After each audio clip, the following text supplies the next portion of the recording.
करना है, क्या तुम्हारे पास और भी कोई प्लान है? जिनवू मिस्टर सॉन्ग से कहता है मुझे नहीं पता कि अब क्या करना है, मुझे नहीं पता कि यहाँ पर क्या हो रहा है। उसी वक्त वो बड़ा स्टैचू अपना पैर उठाता है और उन हंटर्स पर मारने की कोशिश करता है। वो सारे हंटर्स उसके पाँव से नीचे से दूर हो जाते हैं। जिनवू चिल्लाकर उनसे कहता है मैंने पहले ही कहा था इस डंजन रूम के अपने रूल्स हैं, हमें कमेंडमेंट्स को फॉलो करना होगा। पहला रूल था कि इसकी पूजा करो, वो हमने कर दी, अब इसकी प्रेज करनी है, यानी हमें इसकी तारीफ करना होगी। वो सारे हंटर्स हैरान परेशान हो जाते हैं और कहते हैं हम लोग इसकी प्रेज कैसे करेंगे, हमने तो कभी प्रेयर की ही नहीं। उनमें से एक हंटर कहता है मैं ऐसा कर सकता हूँ, पहले मैं एक चर्च का मेंबर हुआ करता था, वहाँ पर मैं स्पीच देता था और वहाँ पर हम गॉड की प्रेज के लिए गाना भी गाते थे। वो हंटर आगे बढ़ता है और अपने गले में पहने हुए क्रॉस के नेकलेस को पकड़ते हुए कहता है लॉर्ड मैं आपका बंदा हूँ, मेरे ऊपर अपनी ब्लेसिंग्स की बरसात करो और मुझे एक नया इंसान बना दो जो कि गुनाहों से पाक हो। मेरे अंदर से सारी डार्कनेस को खत्म कर दो और मेरी सारी कमजोरियों को दूर कर दो। मेरे लॉर्ड मैं आपसे बहुत ज्यादा प्यार करता हूँ, आपको मेरी मदद करनी है। मिस्टर किम कहती है क्या वाकई में इसकी प्रेस काम कर रही है? बॉक कहता है शायद काम कर रही है क्योंकि वो लेवल अप के एपिसोड 3 के साथ हाजिर हूँ। अभी तक जिसने मेरे चैनल को सब्सक्राइब नहीं किया चैनल को सब्सक्राइब कर दे, वीडियो को लाइक और शेयर कर दे, शुक्रिया।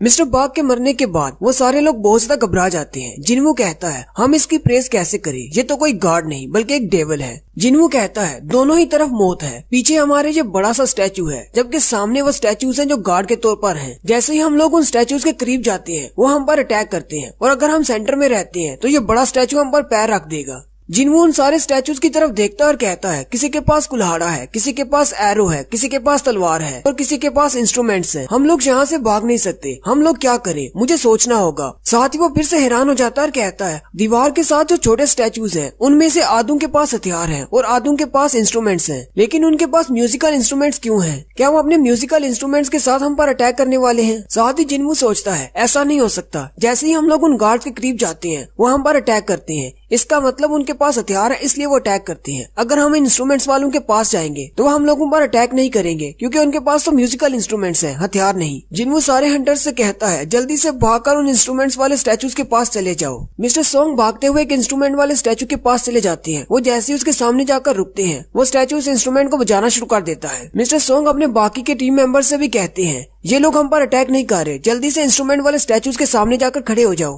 वो सारे लोग इंस्ट्रूमेंट्स वाले स्टैचूज ढूंढकर उनके सामने जाकर बैठ जाते हैं और वो इंस्ट्रूमेंट्स बजना शुरू हो जाते हैं। मिस्टर किम भी जाकर एक इंस्ट्रूमेंट वाले स्टैचू के सामने बैठ जाते हैं और रोना शुरू कर देते हैं क्योंकि वो मिस्टर बाग की मौत की वजह से बहुत ज्यादा अफसरदा होते हैं। जिनवू ने जूही का हाथ पकड़ा होता है, वो दोनों इकट्ठे होते हैं। जिनवू भागता हुआ जिनवू जूही को अपने साथ लेकर एक इंस्ट्रूमेंट वाले स्टैचू के सामने जाकर खड़ा हो जाता है और कहता है जल्दी से इंस्ट्रूमेंट बजाना शुरू करो, लेकिन वो इंस्ट्रूमेंट नहीं बजता। जिनवू और जूही बहुत ज्यादा घबरा जाते हैं और कहते हैं आखिर ये बज क्यों नहीं रहा। जूही रोना शुरू कर देती है और जिनवू से कहती है कहीं ऐसा तो नहीं कि एक ही स्टैचू के नीचे दो लोग इकट्ठे नहीं खड़े हो सकते, अगर हम दो इकट्ठे खड़े होंगे तो ये नहीं बचेगा। जिनवू को जैसे इस बात की समझ आती है जिनवू जूही का हाथ छोड़ देता है और भागता हुआ दूसरी तरफ चला जाता है और जूही से कहता है कि यहीं पर रहना, तुम सेफ रहोगी। वहीं उन स्टैचूज में लास्ट पर एक स्टैचू होता है। जिनवू भागता हुआ उसकी तरफ जा रहा होता है। जिनवू को लगता है शायद उसके पास एक म्यूजिकल इंस्ट्रूमेंट है। वो बड़े वाला स्टैचू उस पर पैर रखता है, लेकिन जिनवू बड़ी मुश्किल से उसे डॉज करता है और भागता हुआ उस बड़े से स्टैचू के पास पहुंच जाता है जिसके पास उसे लगता है कि उसके पास म्यूजिकल इंस्ट्रूमेंट है। मिस्टर सॉन्ग चिल्लाकर उसे कहते हैं तुम गलत स्टैचू के सामने हो, जल्दी से वहाँ से निकलो। असल में उस स्टैचू के पास कोई म्यूजिकल इंस्ट्रूमेंट नहीं बल्कि एक शील्ड होती है। जिनवू उसके सामने जाकर गिर जाता है और वो स्टैचू अपनी शील्ड के साथ जिनवू पर अटैक करता है। जिनवू फिर से रेंगता हुआ दूसरे स्टैचूज की तरफ जाता है और कहता है मुझे इंस्ट्रूमेंट वाला कोई स्टैचू ढूंढना होगा। और साथ ही वो अपने गॉड से कहता है अगर वाकई में कोई गॉड है तो मेरी मदद करो, मुझे कोई ऐसा इंस्ट्रूमेंट वाला स्टैचू दे दो जिससे मेरी जान बच सके। जिनवू कहता है अभी मैं मौत और जिंदगी के बीच खड़ा हूँ, मेरे हाथ में जिंदगी की डोर है जो कि बिल्कुल टूटने वाली है। लेकिन साथ ही वो रेंगता हुआ एक स्टैचू के सामने पहुंच जाता है। वो स्टैचू वाली औरत गाना गाना शुरू कर देती है जिसकी वजह से जिनवू की जान भी बच जाती है। और ये स्टैचू इस कमरे का लास्ट इंस्ट्रूमेंट वाला स्टैचू होता है। उन सारे स्टैचूज के गाना गाने के बाद उनकी दूसरी कमेंडमेंट पूरी हो जाती है और वो बोस स्टैचू वहीं पर रुक जाता है। जूही भागती हुई जिनवू के पास आती है और उसे पूछती है क्या तुम ठीक हो, लेकिन जैसे जूही उसके करीब आती है वो अपने मुंह पर हाथ रखकर रोना शुरू कर देती है क्योंकि लास्ट शील्ड के अटैक की वजह से जिनवू का एक पाँव कटकर अलग हो जाता है। जूही वहीं पर खड़ी रोना शुरू कर देती है। जूही जल्दी से उसकी कटी हुई टांग के पास बैठ जाती है और उसे अपनी मैजिकल पावर से हील करने की कोशिश करती है। जिनवू जूही से कहता है तुम्हें ये सब करने की जरूरत नहीं, तुम मुझे हील नहीं कर पाओगी। जूही उसे कहती है आराम से बैठे रहो, मुझे कोशिश करने दो। जूही अपनी बहुत ज्यादा मैजिकल पावर इस्तेमाल कर लेती है, जिसकी वजह से उसके नाक और मुंह से भी खून बहना शुरू हो जाता है। मिस्टर सॉन्ग और बाकी के हंटर्स जूही के लिए परेशान होते हैं और कहते हैं क्या ये बिल्कुल ठीक है? खैर हमें इस बात की खुशी है कि जिनवू भी बच गया। मिस्टर किम कहते हैं हम लोग यहाँ पर 17 लोग आए थे और हम में से सिर्फ 6 लोग जिंदा बचे हैं और उनमें से 2 बहुत ज्यादा जख्मी है। मिस्टर सॉन्ग का हाथ कट गया है और मिस्टर जिनवू की टांग कट गई है। मिस्टर किम मिस्टर सॉन्ग से कहते हैं ये तो बहुत बुरा हुआ कि आपका हाथ कट गया, लेकिन ये सब कुछ आपकी गलती की वजह से हुआ है। टीम लीडर के तौर पर आपने गलत फैसला किया, हम सबको यहाँ पर लेकर आए, यहाँ से बाहर निकलते ही आपको सजा दी जाएगी। उसी वक्त वो बॉस स्टैचू फिर से हिलना शुरू हो जाता है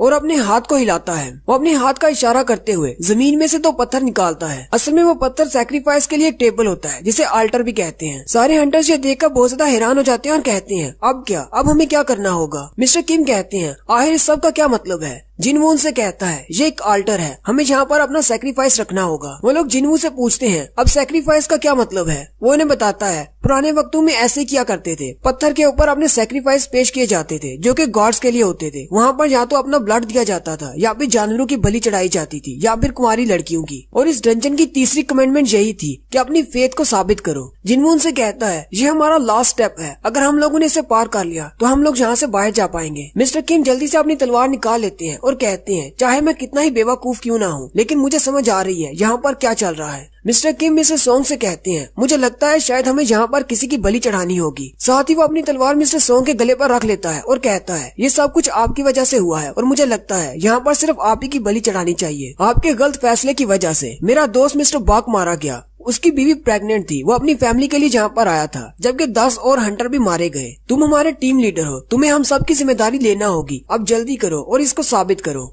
जिनवू मिस्टर किम से कहता है आप ये बिल्कुल भी ठीक नहीं कर रहे। मिस्टर किम उसे कहते हैं तुम अपनी बकवास बंद करो, मुझे यहाँ पर मरना नहीं है। मिस्टर सॉन्ग किम से कहते हैं तुम बिल्कुल ठीक कह रहे हो, मुझे तुम सब की जिम्मेदारी लेना होगी। अपनी तलवार को हटा लो, मैं अपनी मर्जी से ये सब कुछ करना चाहूंगा, मैं तुम लोगों के लिए अपनी बलि जरूर दूंगा। जिनवू चिल्लाकर उनसे कहता है लेकिन ये मिस्टर सॉन्ग की गलती कैसे हो सकती है? हम सब लोगों ने वोट दिया था, उसी के बाद हम लोग यहाँ पर आए हैं। मिस्टर सॉन्ग चलते हुए सीधे उस पत्थर के पास चले जाते हैं। जैसे ही वो उस पत्थर के पास जाकर खड़े होते हैं, उनके वहाँ पर जाने से एक रेड फायर जलती है। मिस्टर किम कहते हैं अब क्या होने वाला है? मिस्टर सॉन्ग जिनवू से कहते हैं मैं यहाँ पर आ गया, अब मुझे क्या करना होगा? जिनवू सोचना शुरू कर देता है और कहता है इसके वहाँ पर जाने से एक रेड फ्लेम जली है, इसका मतलब क्या है? क्या इसे सैक्रिफाइस नहीं चाहिए? साथ ही वो बाकी हंटर से कहता है क्या कोई मेरी मदद करेगा, मुझे भी उस आल्टर पर जाना है। 2 हंटर्स आगे बढ़ते हैं और जिनवू को पकड़ लेते हैं और उसे उठाते हुए सहारा देते हैं और कहते हैं तुम्हारा मतलब क्या है? जिनवू उनसे कहता है मुझे भी वहाँ पर लेकर जाओ, मुझे लगता है कि हमें वहाँ पर कोई नुकसान नहीं होगा। जैसे ही वो तीनों लोग उस आल्टर पर पहुंचते हैं, वहाँ पर 3 और फायर्स जल जाती हैं। जिनवू आते ही मिस्टर सॉन्ग से कहता है अगर हम लोग यहीं इस आल्टर पर खड़े रहे तो क्या दूसरे लोग हमें बचाने के लिए आएंगे? मिस्टर सॉन्ग उसे कहते हैं मुझे नहीं पता, वैसे भी इस डंजन के पोर्टल को ओपन हुए पूरा 1 हफ्ता हो चुका है, क्योंकि ये सिर्फ एक डी रैंक की डंजन है, इसलिए बहुत सारे हंटर्स यहाँ पर नहीं आना चाहते, क्योंकि यहाँ पर इतना ज्यादा फायदा नहीं होता, यहाँ के मॉन्स्टर्स कमजोर होते हैं। साथ ही जिनवू बैकग्राउंड स्टोरी बताता है कि जैसे ही हमारी दुनिया में एक पोर्टल ओपन होता है तो उसका 7 दिन का टाइम होता है। 7 दिन के बाद उसका दरवाजा मुकम्मल तौर पर खुल जाता है और वो मॉन्स्टर्स हमारी दुनिया में आ सकते हैं। हंटर्स की रेड्स का यही मकसद होता है कि हमें 7 दिन के अंदर अंदर उन सारे मॉन्स्टर्स को भी मारना है और उनके बॉस को मारना है, ताकि इस पोर्टल को बंद किया जा सके। जैसे ही बॉस मर जाता है पोर्टल बंद हो जाता है। जिनवू कहता है अगर हमने इन मॉन्स्टर्स को यहाँ पर नहीं रोका तो इसका मतलब ये मॉन्स्टर्स हमारी दुनिया में बाहर चले जाएंगे। जिनवू जूही और किम से भी कहता है तुम दोनों भी यहाँ पर आ जाओ। जिनवू उनसे कहता है यहाँ पर हर शख्स के लिए एक रेड फ्लेम जल रही है, अगर हम लोग सारे यहाँ पर इकट्ठे नहीं होंगे तो हमारा ट्रायल शुरू नहीं होगा। मिस्टर किम और जूही भी वहाँ पर आ जाते हैं। जैसे वो लोग आकर वहाँ आल्टर पर खड़े होते हैं, उनके लिए भी 2 और फ्लेम्स जलती हैं, टोटल 6 फ्लेम्स हो जाती हैं और फिर साथ ही एक बड़े से दायरे में ब्लू रंग की फ्लेम्स भी जलती हैं। और जैसे ही वो ब्लू रंग की फ्लेम्स जलती हैं, दरवाजा खुलना शुरू हो जाता है। मिस्टर सॉन्ग और मिस्टर किम ये देखकर बहुत ज्यादा हैरान हो जाते हैं और कहते हैं दरवाजा अपने आप कैसे खुल गया? क्या इसका मतलब हम लोग यहाँ से जा सकते हैं? यहाँ पर कुछ और होने वाला है। और साथ ही उन ब्लू फ्लेम्स में से एक फ्लेम बुझ जाती है और उसके बुझते ही वो स्टैचूज जो कि दूर दीवारों के साथ खड़े थे वो आगे बढ़ना शुरू हो जाते हैं। मिस्टर सॉन्ग और मिस्टर किम चिल्लाकर कहते हैं अब क्या होगा? ये लोग तो हमारी तरफ आ रहे हैं। एक एक करके वो ब्लू फ्लेम्स बुझना शुरू हो जाती हैं और वो बड़े स्टैचूज उनके करीब आना शुरू हो जाते हैं। जिनवू फिर से अपने दिमाग का इस्तेमाल करता है और उसे समझ आती है कि जितनी देर हम लोग इन स्टैचूज की तरफ देखते रहते हैं वो स्टैचूज खड़े रहते हैं। जैसे ही हम अपनी आंखें दूसरी तरफ करते हैं वो आगे की तरफ मूव करते हैं। जिनवू जूही से कहता है जल्दी से अपनी आंखें खोलो, तुम आंखें बंद करती हो तो वो आगे बढ़ते हैं। मिस्टर किम उसे कहते हैं क्या तुम ऐसा कहना चाहते हो कि बचपन में जो हम गेम खेला करते थे कि जैसे ही हम अपनी आंखें बंद करेंगे तो प्लेयर आगे बढ़ जाएगा। इसका मतलब हमें अपनी आंखें बंद नहीं करनी, हमें सिर्फ इन स्टैचूज की तरफ देखते रहना है। वो स्टैचूज जैसे ही उनके करीब बढ़ रहे होते हैं उनमें से एक हंटर लड़की चिल्लाते हुए वहाँ से भागना शुरू कर देती है और दरवाजे की तरफ जाती है। जैसे वो लड़की ऑल्टर को छोड़ती है उसके नाम की फ्लेम बुझ जाती है, लेकिन वो लड़की भागती हुई दरवाजे से बाहर चली जाती है। मिस्टर किम बहुत ज्यादा हैरान हो जाते हैं और कहते हैं इससे तो कुछ भी नहीं हुआ, ये तो यहाँ से बाहर चली गई। मिस्टर सॉन्ग भी कहते हैं ये कैसे हो गया, वो तो दरवाजे से जिंदा बाहर चली गई, एक बंदे के कम होने से सिर्फ दरवाजा थोड़ा सा बंद हुआ है। जिनवू सोचते हुए कहता है आखिर इस सब का क्या मतलब हो सकता है। जैसे ही हम 6 लोग इस ऑल्टर पर खड़े हुए 6 के लिए एक एक रेड फ्लेम जली, इर्द गिर्द ब्लू फ्लेम्स थी, लेकिन ब्लू फ्लेम्स अपने आप ही खत्म होना शुरू हो गई। जैसे ही एक हंटर दरवाजे से बाहर चली गई उसके नाम की रेड फ्लेम खत्म हो गई, जिसकी वजह से दरवाजा थोड़ा सा बंद हो गया। क्या ये दरवाजे का खुलना एक ट्रैप हो सकता है? सबसे पहले हमने लॉर्ड की पूजा की, उसके बाद हमने उसकी प्रेस की। अब हमें अपनी वफादारी साबित करनी है। क्या हमें यहीं पर खड़े रहना चाहिए? क्या इसी तरह इसकी वफादारी साबित होगी? अगर हम गेट से बाहर गए तो शायद हम लोग बाहर जाकर मर जाएं। जिनवू के साथ खड़ा दूसरा हंटर उसे कहता है मुझे माफ कर देना, मैं और ज्यादा बर्दाश्त नहीं कर सकता, और वो जिनवू को पीछे की तरफ धक्का देते हुए वहाँ से भाग जाता है। और वो वाला हंटर भी दरवाजे को पार कर जाता है और बाहर चला जाता है। उस हंटर के नाम की रेड फ्लेम भी बुझ जाती है, जिससे दरवाजा थोड़ा सा और क्लोज हो जाता है। जिनवू चिल्लाकर मिस्टर किम से कहता है तुम लोग यहीं पर रहो, अगर हम में से और ज्यादा लोग यहाँ से गए तो हमारे पास इतनी आंखें नहीं बचेंगी कि हम इन सारे स्टैचूज की तरफ देख सके। ये स्टैचूज हमारे करीब पहुँच जाएंगे और हमें मार देंगे। मिस्टर सॉन्ग उससे कहते हैं जिनवू एक्सप्लेन करो, तुम्हारी बात का क्या मतलब है? जिनवू उसे कहता है मेरी बात का ये मतलब है कि हमें यहीं पर रहना है तब तक जब तक कि ये ब्लू फ्लेम्स अपने आप खत्म ना हो जाएं। जैसे ब्लू फ्लेम खत्म हो जाएंगी ये स्टैचूज यहीं पर रुक जाएंगे और हम लोग बाहर जा पाएंगे। मुझे लगता है ये ब्लू फ्लेम्स टाइमर की तरह काम कर रही है। मिस्टर किम जिनवू से कहते हैं लेकिन मुझे ऐसा लग रहा है जैसे इन ब्लू फ्लेम्स का ताल्लुक दरवाजे के बंद होने से है। अगर ये सारी ब्लू फ्लेम्स बुझ जाएंगी तो दरवाजा मुकम्मल तौर पर बंद हो जाएगा और हम लोग बाहर नहीं जा पाएंगे। मिस्टर किम उसे कहते हैं वैसे मुझे कभी नहीं लगा था कि तुम जैसा ई रैंक का लड़का भी हमारी इतनी ज्यादा मदद कर सकेगा। तुम्हारा बहुत बहुत शुक्रिया, तुमने अभी तक मेरी जान बचा कर रखी। मैंने हमेशा तुम्हारा मजाक उड़ाया है, तुम्हें कमजोर समझा है और मैं अपने इस बिहेवियर पर बहुत ज्यादा शर्मिंदा हूँ। यहाँ पर बहुत सारे लोग आए जिनमें से बहुत सारे मर चुके हैं और जितने भी जिंदा हैं वो सारे तुम्हारी वजह से हैं। और साथ ही मिस्टर किम रोना शुरू कर देते हैं और उसे कहते हैं मेरी भी एक फैमिली है, मैं यहाँ पर मरना नहीं चाहता, मुझे जिंदा रहना है, मुझे माफ कर देना। मुझे नहीं लगता कि मैं यहाँ पर ज्यादा देर के लिए रुक सकता हूँ, मुझे वापस जाना है अपनी फैमिली के पास। और मिस्टर किम भी ऑल्टर को छोड़कर भागते हुए दरवाजे से बाहर चले जाते हैं और कहते हैं मुझे माफ कर देना। जिनवू बहुत ज्यादा उदास हो जाता है और रोते हुए कहता है तुम्हें माफ कर दूं, मुझे तो तुम्हारी बात पर हंसी आ रही है। तुम्हारे यहाँ से भाग जाने का मतलब ये है कि हम तीनों में से कोई भी यहाँ पर जिंदा नहीं बचेगा। जिनवू अपने सर पर हाथ रखकर उदास होकर वहीं पर बैठ जाता है और यहीं पर हमारी एपिसोड 3 का एंड होता है। एक्सप्लेनेशन अच्छी लगी हो तो कमेंट करके जरूर बताएं, चैनल को सब्सक्राइब कर दें, वीडियो को लाइक और शेयर कर दें। शुक्रिया। ये एपिसोड 4 के साथ हाजिर हूँ। अभी तक जिसने मेरे चैनल को सब्सक्राइब नहीं किया चैनल को सब्सक्राइब कर दें, वीडियो को लाइक और शेयर कर दें। शुक्रिया।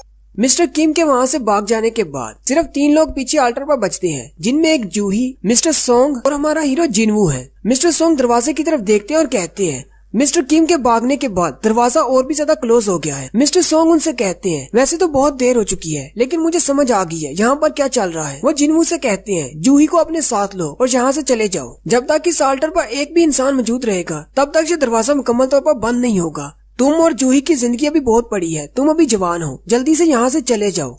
मिस्टर सॉन्ग जूही से कहते हैं जिनवू की मदद करो और दोनों यहाँ से निकल जाओ। लेकिन जूही डर के मारे जमीन पर बैठी होती है और उसकी टांगे बिल्कुल भी काम नहीं कर रही होती, क्योंकि थोड़ी देर पहले उसने अपनी सारी पावर इस्तेमाल कर दी थी जिनवू को हील करने में। जूही मिस्टर सॉन्ग से कहती है लेकिन मेरी टांगे काम नहीं कर रही, मैं चल नहीं पाऊंगी। जूही वहीं पर बैठकर रोना शुरू कर देती है। मिस्टर सॉन्ग जूही से कहते हैं मुझे लगता है शायद तुमने अपनी माना की पावर बहुत ज्यादा इस्तेमाल कर दी, इसी वजह से अब तुम्हारी टांगे काम नहीं कर रही। जिनवू मिस्टर सॉन्ग से कहता है आप जूही को अपने साथ लें और यहाँ से चले जाएं। वैसे भी मेरी एक टांग नहीं है, मैं चल नहीं पाऊंगा। आप जूही को उठा लें और यहाँ से बाहर चले जाएं, मैं यहीं पर रुकता हूँ। जूही चिल्लाकर जिनवू से कहती है नहीं, तुम्हारी बजाय मैं यहाँ पर रुकती हूँ। जिनवू जूही से कहता है मैंने तुमसे वादा किया था कि यहाँ से बाहर जाकर तुम्हें खाना खिलाऊंगा। साथ ही जिनवू अपना मैजिकल कोर उसे देते हुए कहता है तुम जाकर खाना खा लेना, मैं बाद में आकर तुम्हें ज्वाइन करूंगा। अगर मैं जिंदा वापस आ गया तो मैं तुमसे अपना मैजिकल कोर वापस ले लूंगा और खाना भी खाऊंगा। जूही रोना शुरू कर देती है। मिस्टर सॉन्ग उसकी गर्दन में मारते हैं जिससे वो बेहोश हो जाती है और कहते हैं बच्चों वाली बातों का वक्त नहीं, और साथ ही जूही को अपने कंधे पर उठा लेते हैं जिनवू मिस्टर सॉन्ग से कहता है जूही का ख्याल रखना मेरे लिए। मिस्टर सॉन्ग से कहते हैं हाँ मैं जरूर रखूंगा। फिर जिनवू वहीं पर उदास होकर बैठ जाता है, जबकि मिस्टर सॉन्ग जूही को उठाकर वहाँ से चले जाते हैं।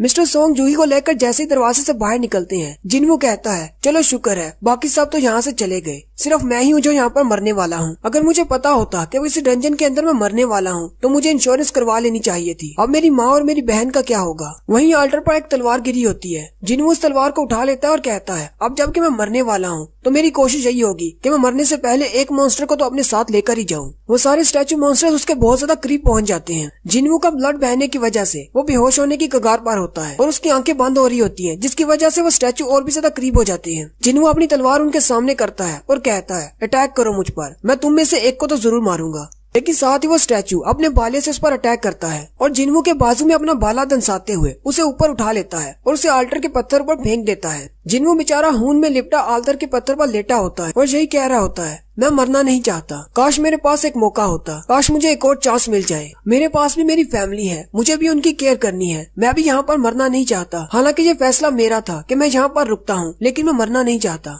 वो बड़ा सा स्टैचू फिर से उस पर अटैक करने वाला होता है। जिनवू कहता है काश मेरे पास एक और चांस होता, मुझे बस एक और चांस मिल जाए, मैं यहाँ पर नहीं मरना चाहता। जैसे ही वो बड़ा स्टैचू उस पर अटैक करने वाला होता है, वो सारी की सारी ब्लू फ्लेम्स बुझ जाती हैं और उन ब्लू फ्लेम्स के बुझने के साथ ही वो सारे स्टैचूज वहीं पर रुक जाते हैं और एक अलार्म बजने के साथ ही जिनवू के सामने एक विंडो ओपन होती है। तुमने इस सीक्रेट मिशन की सारी रिक्वायरमेंट्स को पूरा कर लिया है। जिनवू कहता है आखिर ये सीक्रेट मिशन क्या है और मैंने कौन सी रिक्वायरमेंट्स को पूरा कर लिया है। और साथ ही फिर से आवाज आना शुरू होती है जो कि उस विंडो पर लिखा होता है, वही उसको आवाज आ रही होती है। जिनवू कहता है अब इसका क्या मतलब है। वहीं पर एक और विंडो ओपन होती है जिस पर लिखा होता है तुमने रिक्वायरमेंट्स पूरी कर ली, अब तुम एक प्लेयर बन सकते हो। क्या तुम एक प्लेयर बनना चाहोगे। तुम्हारे पास ज्यादा वक्त नहीं बचा, अगर तुम एक्सेप्ट नहीं करते तो 0.02 सेकंड्स के अंदर ही तुम मर जाओगे, और अगर तुम एक्सेप्ट करते हो तो तुम एक प्लेयर बन जाओगे। जिनवू कहता है अगर मैं एक्सेप्ट करता हूँ तो मुझे मरना नहीं पड़ेगा। मुझे लगता है शायद यही वो सेकंड चांस है जिसका मुझे इंतजार था। मुझे मरना नहीं है, मुझे एक्सेप्ट है, मैं प्लेयर बनना चाहूंगा। जिनवू जल्दी से एक्सेप्ट कर लेता है। उस विंडो पर लिखा जाता है वेलकम प्लेयर, और साथ ही जिनवू की बॉडी में से रोशनी निकलती है और वो सारे स्टैचू खत्म हो जाते हैं। नेक्स्ट सीन में जैसे जिनवू की आंख खुलती है, जिनवू एक हॉस्पिटल के बिस्तर पर बैठा होता है। जिनवू अपने आसपास देखता है और कहता है क्या मैं कोई सपना देख रहा था। उसी वक्त दरवाजा खुलता है और हंटर एसोसिएशन गिल्ड से 2 इंस्पेक्टर आते हैं। जिनवू उन दोनों से पूछता है तुम लोग कौन हो। वो लोग उसे कहते हैं हमें माफ कर देना, हम तुम्हें डराना नहीं चाहते थे, लेकिन हम काफी देर से तुम्हारा इंतजार कर रहे हैं कि कब तुम्हें होश आएगी। हम लोग कोरियन हंटर गिल्ड्स के इंस्पेक्टर हैं। जिनवू उनसे कहता है लेकिन इंस्पेक्टर्स मुझसे मिलने के लिए क्यों आए हैं। वो इंस्पेक्टर्स जिनवू को बताते हैं कि तुम पिछले 3 दिन से बेहोश थे। जिनवू उनसे पूछता है जूही और मिस्टर सॉन्ग का क्या हुआ, क्या वो दोनों ठीक हैं। वो इंस्पेक्टर्स उसे कहते हैं हाँ वो बिल्कुल ठीक है, लेकिन मिस्टर सॉन्ग का क्योंकि बाजू कट गया था, इसकी वजह से अब वो मुझे नहीं लगता कि वो हंटर का काम कर पाएंगे, शायद वो रिटायर हो जाएं। और जूही अभी भी हॉस्पिटल में है क्योंकि उसने बहुत ज्यादा माना इस्तेमाल कर लिया था और वो ट्रॉमा से बाहर नहीं निकली। मुझे नहीं लगता कि वो दोनों दोबारा हंटर्स एसोसिएशन को ज्वाइन करना चाहेंगे। साथ ही वो इंस्पेक्टर मिस्टर किम के बारे में बताने लगते हैं। जिनवू उनसे कहता है नहीं उनके बारे में रहने दो, मुझे उनके बारे में नहीं जानना। इंस्पेक्टर जिनवू से कहता है उस डंजन में जो कि डबल लेयर डंजन थी, वहाँ पर से जितने भी लोग जिंदा बाहर निकले उनकी टोटल तादाद 6 है। हालांकि हम सब लोग जानते हैं कि डंजन्स के अंदर मॉन्स्टर्स से बहुत ज्यादा खतरा होता है और बहुत सारे हंटर्स मरते भी हैं, लेकिन इस तरह इकट्ठे बहुत सारे हंटर्स का एक साथ मरना बहुत ही अनोखी बात है। जब हमारे इंस्पेक्टर्स और व्हाइट टाइगर गिल्ड के लोग वहाँ पर पहुँचे तब तुम आल्टर के पत्थर पर अकेले लेटे हुए थे। तुम्हारे अलावा वहाँ पर कोई भी नहीं था, कोई स्टैचू भी नहीं। वो कमरा तुम्हारे अलावा बिल्कुल खाली था, वहाँ पर कोई भी नहीं था। जिनवू उनसे कहता है लेकिन ऐसा कैसे हो सकता है। इंस्पेक्टर्स उसे कहते हैं हाँ हमें भी यकीन नहीं हो रहा क्योंकि बाकियों के बयान के मुताबिक वहाँ पर स्टैचूज थे और उतनी सारी लाशें भी थी। सारे बचने वालों ने जो बयान दिया था वो सबका एक जैसा था, इसलिए हमें इस बात पर यकीन करना पड़ेगा। और तुम्हारे बारे में हमारा ये ख्याल है कि तुम्हें डबल अवेकनिंग मिली है। जिनवू उनसे कहता है डबल अवेकनिंग का क्या मतलब है। इंस्पेक्टर जिनवू से कहते हैं जब एक हंटर को उसके स्टैट्स मिलते हैं, जब वो एक हंटर बनता है, साथ ही उसका पावर लेवल बढ़ जाता है। लेकिन बाज़ दफा हमने ऐसा भी देखा है कि एक हंटर की दोबारा अवेकनिंग होती है जिससे उसकी पावर पहले से बहुत ज्यादा बढ़ जाती है। हमारे पास ऐसे बहुत सारे केसेस की मिसालें हैं, जैसे सी रैंक के हंटर्स डायरेक्टली ए रैंक पे चले गए या फिर ए रैंक वाले डबल अवेकनिंग के बाद डायरेक्टली एस रैंक पे चले गए। साथ ही वो इंस्पेक्टर अपने पास मैजिक पावर डिटेक्टर लेकर आए होते हैं जिस पर एक माना क्रिस्टल लगा होता है। वो जिनवू से कहते हैं तुम्हें बस इसके ऊपर अपना हाथ रखना है और हमें पता चल जाएगा तुम्हारे अंदर कितनी पावर है। अगर वहाँ पर वाकई में इतने ज्यादा खतरनाक मॉन्स्टर्स थे तो तुम्हारे जैसे नॉर्मल पावर वाले हंटर्स उनको हैंडल नहीं कर सकते थे। उनको हैंडल करने के लिए या तो ए रैंक के हंटर्स की जरूरत थी या फिर एस रैंक के हंटर्स की। इसलिए हम तुम्हारी पावर लेवल को जांचना चाहते हैं। हमें लगता है कि तुम्हारी डबल अवेकनिंग हुई है। तुम पहले से बहुत ज्यादा पावरफुल हो गए हो, जिसकी वजह से तुमने उन सारे स्टैचू मॉन्स्टर्स को मार दिया। जिन वो उस क्रिस्टल पे ऊपर हाथ रखता है, वो इंस्पेक्टर अपने हाथ में उस मीटर को पकड़ लेता है और कहता है देखते हैं इसके पास कितनी पावर है। लेकिन वो रीडिंग देखकर बहुत ज्यादा हैरान हो जाता है और कहता है तुम तो वाकई में एक कचरा हो। हालांकि ई रैंक के हंटर्स के अंदर भी नॉर्मल पावर लेवल 70 होता है और तुम्हारा पावर लेवल तो सिर्फ 10 है। जिन वो इंस्पेक्टर से कहता है क्या हुआ, मुझे भी तो बताएं कितनी पावर है मुझ में। इंस्पेक्टर उसे कहते हैं हमें माफ कर दो, हमें शायद गलतफहमी हो गई थी, हमें लगा शायद तुम्हें कोई डबल अवेकनिंग हुई है। साथ ही वो उसे कुछ बताए बिना वहाँ से बाहर चले जाते हैं। उन दोनों के वहाँ से जाने के बाद जिनवू कहता है इन लोगों को तो पता था कि मैं वीकेस्ट हूँ, फिर आखिर ये लोग मेरा टेस्ट करने के लिए आए ही क्यों। वहीं पर बैठे बैठे जिनवू के सामने एक और विंडो ओपन होती है जिसमें एक मैसेज के बारे में बताया जा रहा होता है कि आपके पास एक अनरीड मैसेज है। जिनवू कहता है क्या उन इंस्पेक्टर्स को ये विंडो नजर नहीं आई, क्या ये सिर्फ मुझे ही नजर आ रही है। उसी वक्त वो कंबल में से अपना पाँव निकालता है और कहता है मेरा तो पाँव भी वापस जुड़ चुका है और मेरी बॉडी पर कोई जख्म भी नहीं है। अब तो मुझे खुद पर भी यकीन नहीं रहा, पता नहीं शायद वो एक सपना था या फिर रियलिटी। क्या मुझे उन इंस्पेक्टर्स को इस विंडो के बारे में बताना चाहिए या फिर अपने बॉडी पार्ट्स के वापस आने के बारे में। साथ ही जिनवू उस विंडो पर टच करता है लेकिन कुछ भी नहीं होता। जिनवू कहता है मुझे तो लगा था शायद ये टच स्क्रीन है। उसी वक्त उसकी बहन भी अंदर आ जाती है और उसे कहती है भाई ये तुम क्या कर रहे हो, कहीं तुम्हारे सर पर कोई चोट तो नहीं लगी। असल में उसकी बहन को भी वो विंडो नजर नहीं आ रही होती। उसकी बहन चिल्लाती है उसके पास आ जाती है और उसे कहती है मैंने तुमसे कहा था कि दोबारा डंजन में मत जाना, मैंने तुमसे कहा था कि जख्मी होकर मत आया करो, मैं बहुत ज्यादा परेशान हो जाती हूँ। बाकी सारे हंटर जख्मी होकर क्यों नहीं आते, सिर्फ तुम ही अकेले ऐसे क्यों हो जो जख्मी होकर बाहर आते हो। अगर तुमने इस तरह जख्मी होकर बाहर आना बंद नहीं किया तो मैं अपनी स्टडी छोड़ दूंगी और मैं भी काम करना शुरू कर दूंगी। तुम्हें हमेशा मेरी स्टडी के लिए काम करना पड़ता है। वो मैसेज वाली विंडो अभी भी उसके सामने होती है। जिनवू अपनी बहन से कहता है क्या तुम्हें ये चीज नजर आ रही है। जिना उसे कहती है मुझे कुछ भी नजर नहीं आ रहा। जिनवू उसे कहता है अगर तुम्हारे पास गेम में कोई मैसेज हो जो तुम्हें पढ़ना हो तो तुम कैसे पढ़ोगी। जिना उसे कहती है मुझे लगता है शायद तुम्हारे सर में कोई चोट लगी है और तुम पागल हो गए हो। अगर तुम्हारे पास कोई मैसेज है तुम अपने मेल बॉक्स को ओपन करो और उसको पढ़ लो। जिनवू कहता है ओपन द मेल बॉक्स और उसका मैसेज ओपन हो जाता है। उसके मैसेज में लिखा होता है कि उसने डेली क्वेस्ट को पूरा करना है जो कि अपनी पावर को इंक्रीज करना है। जिनवू कहता है अब इसका क्या मतलब हो सकता है। जिना उसे कहती है अच्छा ठीक है मैं यहाँ से जा रही हूँ। बाहर उसकी दोस्त खड़ी होती है, वो उसे कहती है चलो यहाँ से चलें और वो दोनों हॉस्पिटल से चली जाती हैं। जिनवू के पास और भी बहुत सारी विंडोज ओपन होती हैं जिनमें लिखा होता है कि एक प्लेयर के पास ये विंडोज ओपन होती हैं। ये गाइड के तौर पर हंटर को ग्रो करने में मदद करेंगी, इससे हंटर पावरफुल बन सकता है। साथ ही एक वार्निंग होती है अगर प्लेयर वो सब कुछ नहीं करता जो कि उसे विंडो में बताया जाता है, यानी डेली उसे जो भी मिशन दिया जाता है अगर वो पूरा नहीं करता तो उसे पेनल्टी दी जाएगी, यानी उसे सजा मिलेगी। जिनवू कहता है मुझे तो इसकी जरा भी समझ नहीं आ रही, आखिर यहाँ पर हो क्या रहा है। साथ ही उसे याद आता है कि डंजन के अंदर जब वो बेहोश होने वाला था तब उसके सामने ऐसी एक विंडो ओपन हुई थी, तब उसने एक्सेप्ट किया था कि वो एक प्लेयर बनने वाला है। उसे फिर से एक मैसेज आता है जिसमें लिखा होता है कि तुम्हें अपनी डेली क्वेस्ट को पूरा करना है। तो उसका डेली का पहला मिशन ये होता है कि उसे स्ट्रॉन्ग बनना है, जबकि उसके मिशंस की डायरेक्शन भी उसे दी जाती हैं जिसमें उसे पुशअप्स करने होते हैं, चिन अप्स, पुशअप्स, स्क्वाड्स और 10 किलोमीटर की दौड़ भी लगानी होती है और नीचे एक घड़ी होती है जहाँ पर टाइमर चल रहा होता है। जिनवू ये देखकर हंसना शुरू कर देता है और कहता है मुझे लगता है शायद मेरे साथ कोई मजाक हो रहा है, मैं तो पहले से ही हॉस्पिटल में एक पेशेंट की तरह हूँ, मैं ये सब कुछ कैसे कर सकता हूँ। वो वहीं पर बिस्तर पर लेट जाता है और कहता है मैं थोड़ी देर के लिए सो जाता हूँ, फिर उठकर देखता हूँ क्या करना है। लेकिन उसके मिशन का टाइम चल रहा होता है। जैसे उसके मिशन की टाइम लिमिट खत्म हो जाती है उसकी घड़ी का रंग शुरू हो जाता है, अलार्म बजना शुरू हो जाता है और कहा जाता है कि तुमने अपने मिशन को पूरा नहीं किया इसलिए अब तुम्हें पनिशमेंट मिलेगी।